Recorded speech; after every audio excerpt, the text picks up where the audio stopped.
Bonjour à tous pour cette quatrième semaine des vidéos sur Excel.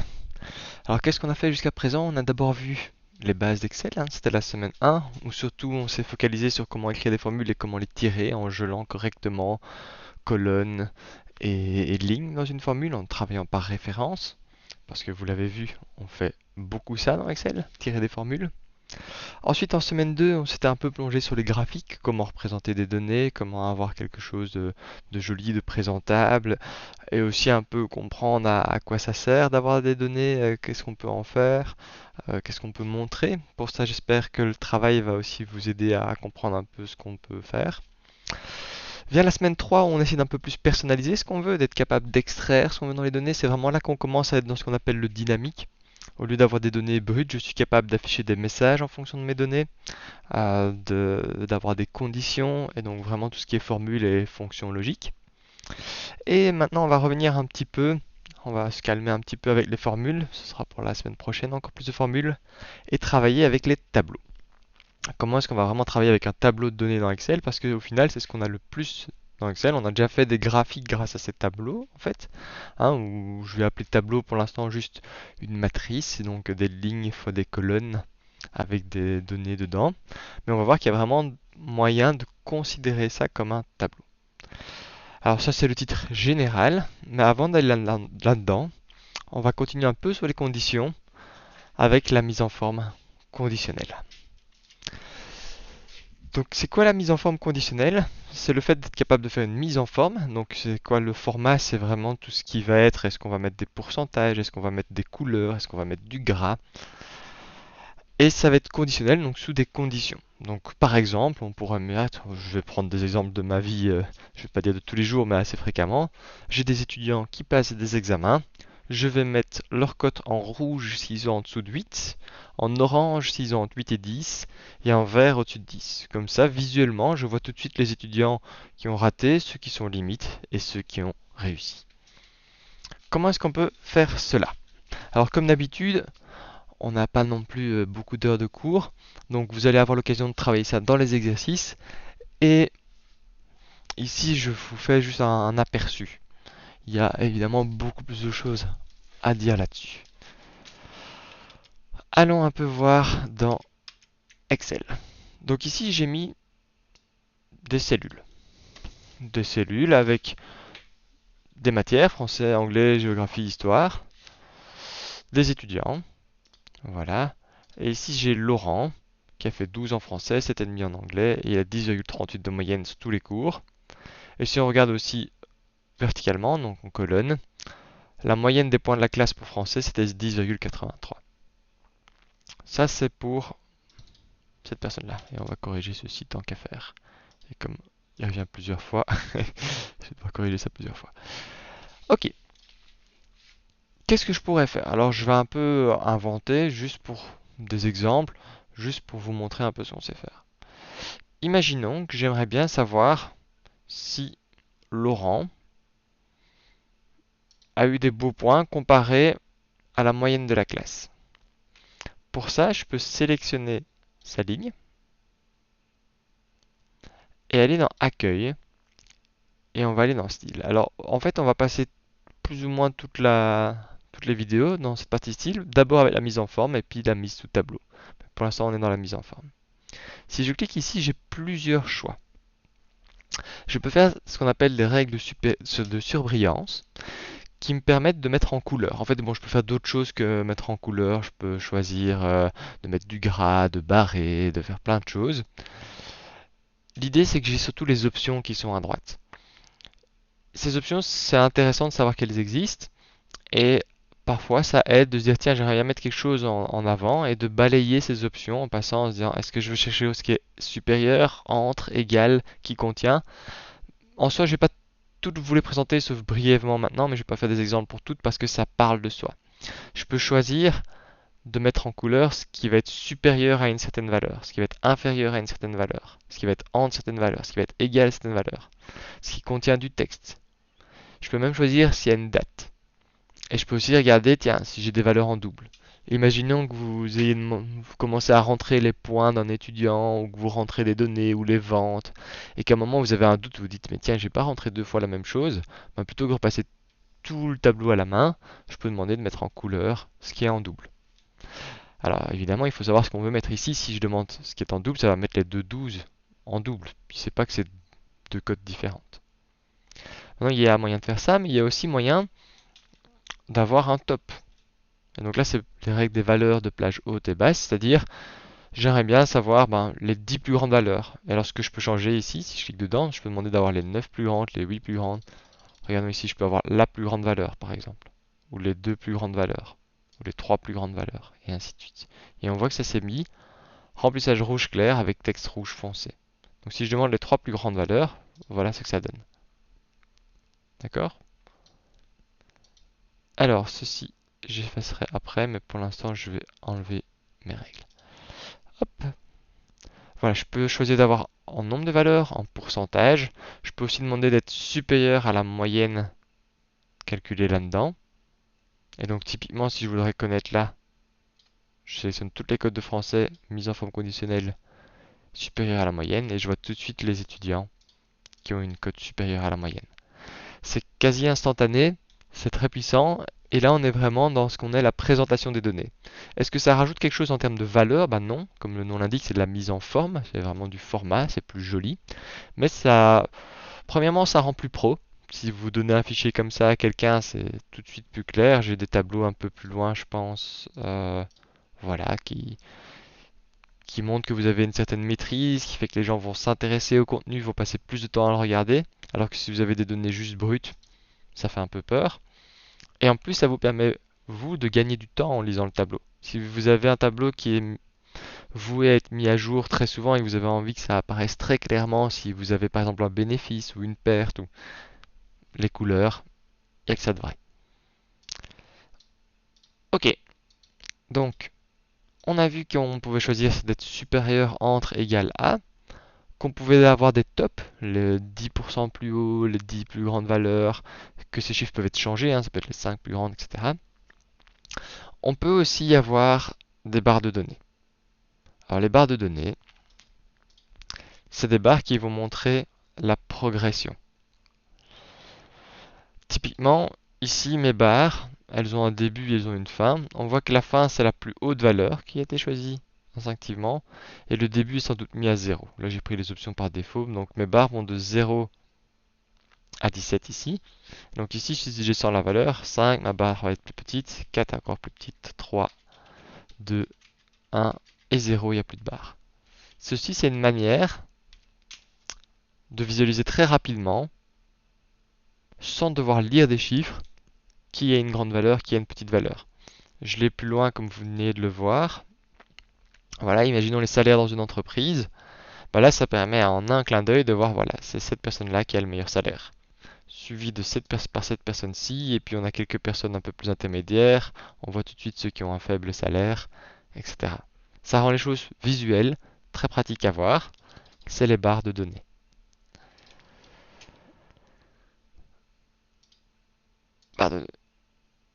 Autre chose, ce sont les nuances de couleurs. Les nuances de couleurs vont me permettre d'avoir des dégradés de couleurs pour me montrer la répartition. C'est encore une fois ce qui a été montré ici. Vous voyez, ça commence en jaune clair pour certaines valeurs et ça va vers le jaune foncé pour des valeurs basses.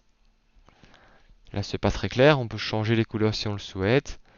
On peut faire ça ainsi et ainsi de suite. Je ne vais pas passer plus de temps, mais voilà, ça permet d'avoir des couleurs pour mettre en avant cette valeur. Là, vous voyez par exemple que j'ai mis en rouge les valeurs très élevées, par exemple 17, et en vert les valeurs très basses, par exemple le 7. Et entre les deux, il y a une échelle de couleurs. On passe du rouge au vert en passant par l'orange. Ici, ça se voit relativement pas bien. Maintenant, si j'étais à un endroit où je n'avais pas déjà mis de couleur de base, ça va tout de suite se voir beaucoup plus. D'accord? Donc là aussi, Excel a vraiment évolué. Avant, on avait un conflit de couleurs. Ici, Excel va chaque fois automatiquement essayer de trouver des couleurs qui marchent. Il garde mon style jaune et il va rajouter les couleurs au-dessus, mais en pointillé derrière pour qu'on puisse toujours lire. Mon conseil reste quand même de commencer par la mise en forme conditionnelle et d'après mettre les couleurs sur votre graphique, mais ça, c'est une question de style.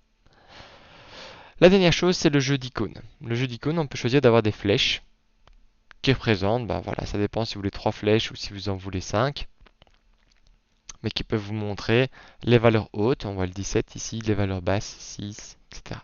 Alors attention, chaque fois, là c'est juste un jeu pour montrer les valeurs hautes, basses, intermédiaires, etc. Ça ne montre pas une augmentation. Vous pourriez faire en sorte que ça montre une augmentation, mais pour ça il faut que vos données représentent une augmentation. Je m'explique. Vous pourriez avoir une colonne avec moins 5%, 0%, 5%, qui serait l'augmentation par rapport à avant. Et donc là, si je vais choisir un jeu d'icônes, alors j'ai des jeux d'icônes qui correspondent à cette diminution comparée à avant, à ce fait de rester à plat et à cette augmentation. Mais en soi, d'un point de vue d'Excel, il ne fait pas ça parce qu'il y a une augmentation, il fait juste ça parce que ça c'est la grande valeur, ça c'est la petite valeur, ça c'est la valeur intermédiaire. Je pourrais avoir que des augmentations, 20%, 25% et 30%. Ceci, c'est une flèche rouge parce que c'est plus petite valeur que les autres, mais ça ne remonte pas une dépression. Donc voici un peu ce qu'on peut faire comme mise en forme conditionnelle. On peut mettre soit des couleurs avec une surbrillance ou ici les valeurs de plage haute, soit des barres de données, des nuances de couleurs ou des jeux d'icônes. Ça c'est la base de ce qui est possible avec la mise en forme conditionnelle. Comment est-ce qu'on crée maintenant ces règles? Alors vous avez déjà vu, on commence par sélectionner la plage. Ça c'est le plus important. Avant de faire une règle, il faut dire où on veut l'appliquer. Bien dire si on le veut juste dans une colonne, si on la veut dans tout un tableau, ainsi de suite. Et puis accueil, mise en forme conditionnelle. Soit vous choisissez les règles de base, soit parfois on veut une règle un peu plus précise et on va dans de nouvelles règles.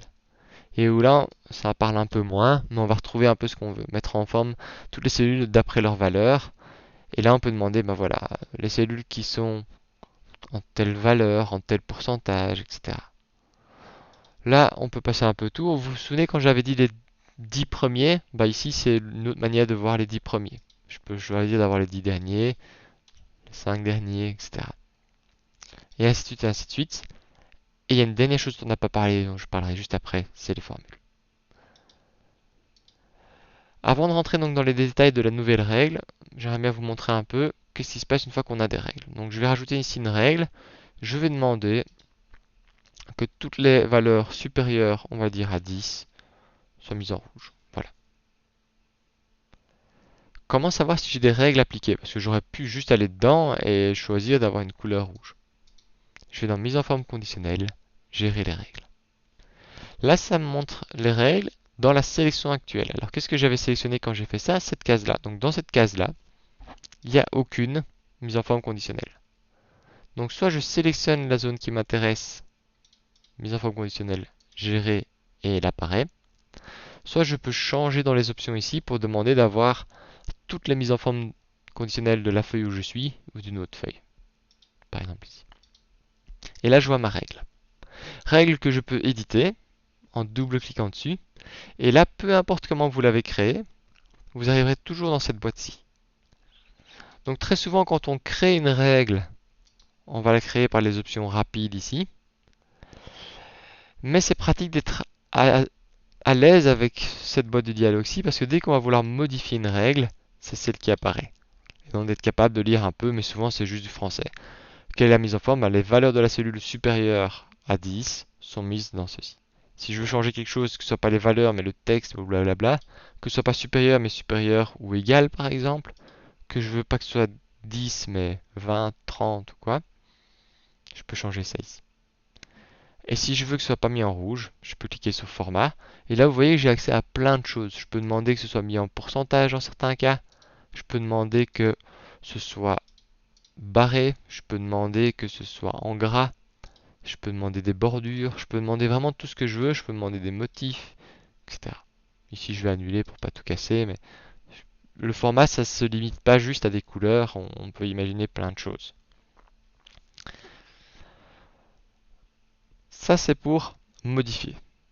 Donc comment modifier? Je fais gérer mes règles et je double-clique dessus.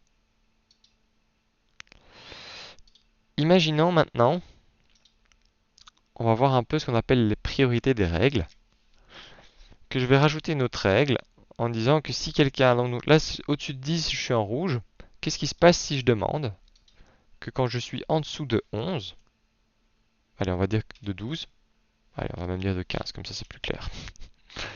Quand je suis en dessous de 15, on va mettre ça en vert.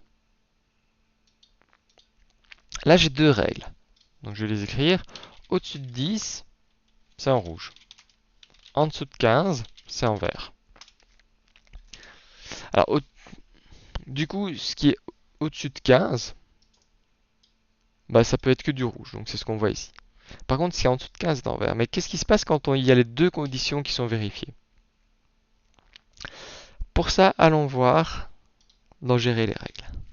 Alors, vous voyez que mes règles, elles ont été mises dans un ordre. Et on peut lire ici, règles appliquées dans l'ordre indiqué.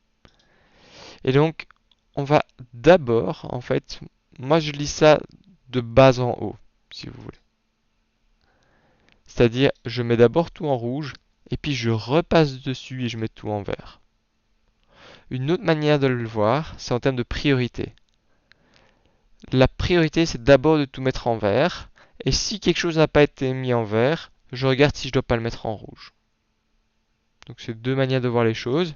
Mais en tout cas, la règle la plus importante, celle qui va prendre le pas, c'est la première règle. C'est celle-là, s'il y a un conflit, c'est celle-là qui joue. Et ainsi de suite, parce que je peux avoir plein d'autres règles, si je mettais une troisième règle, etc., ce serait toujours celle en haut. Si je souhaite changer l'ordre des règles, je peux cliquer sur une règle et la monter ou la descendre. Et si je souhaite supprimer une règle, je clique et je supprime. Alors oui, tantôt j'ai dit double-cliquer, je peux aussi évidemment cliquer sur modifier la règle, ça ne change rien. Donc ça c'est assez important, ça va revenir dans le tri et dans les filtres. Il y a un ordre, parce que sinon il va y avoir des conflits, on ne saura pas quelle règle est la plus importante. Et donc en fait c'est toujours la dernière créée qui est la plus importante. Ça, Excel se dit, ben tiens, si c'est la dernière règle que la personne a créée, c'est sans doute que c'est celle vraiment qu'il a envie de voir apparaître. Mais si c'est pas le cas, si c'est juste parce que vous aviez oublié une règle ou quoi, vous pouvez à tout moment changer l'ordre ici. Et donc vous voyez que c'est très différent ici où j'ai beaucoup de vert et un peu de rouge. Par contre, si je change l'ordre en disant que la priorité c'est la règle en rouge et que je fais appliquer, vous voyez que ça a changé ici. Je vais faire OK pour pouvoir voir un peu mieux. D'accord? Donc tout dépend de l'ordre. Voilà, donc en fait là-dedans on a déjà vu tout ceci. On a vu les différents types de règles hein, qu'on peut faire mise en surbrillance.